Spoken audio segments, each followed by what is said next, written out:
Hi everyone, this is activity 2 for relational trust.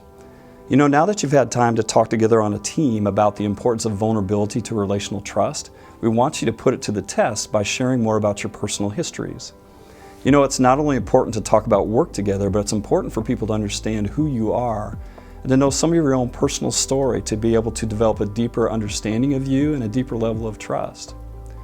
Personal histories is a low-risk exercise that's often employed by Patrick Lencioni, a noted leadership author, and it helps people get to know each other at a fundamental level. You get to know people's unique characteristics, how their background has shaped some of their thought, ideas, and their unique passions. And so what we'd like you to do is to be able to go around the table and talk about the following 3 questions to share about your personal histories. Number 1, we want you to talk about how many siblings you had and in what order in the family you fell. Number 2, talk about where you grew up and what it was like there.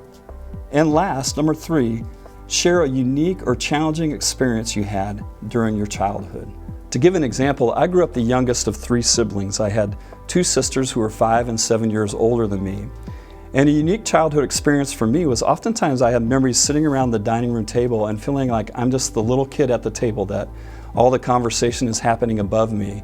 And I didn't really have anything to say or anything to contribute to what was being said. And I grew up kind of having a feeling of inferiority, feeling small, like I didn't have anything to say.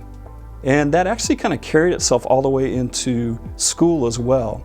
And I remember I was a kid in grade school, I wouldn't raise my hand in class. I didn't want to make eye contact with the teacher because he or she might call on me. And I didn't want to come across like I didn't know anything. And so I often just kind of stayed quiet and avoided things.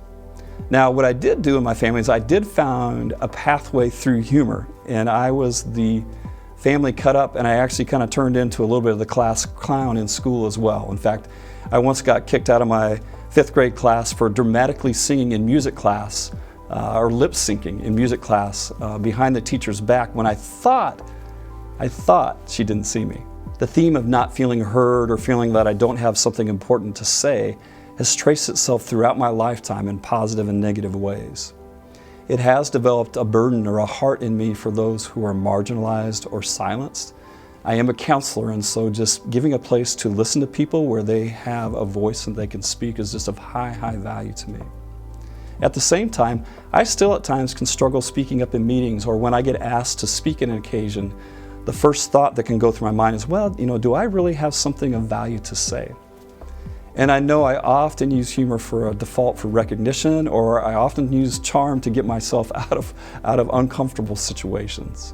Your personal stories are what shape you, and they influence how you interact and relate to this day. So enjoy this activity together and getting to know each other more intimately, and consider how that deepens the level of relational trust on your team.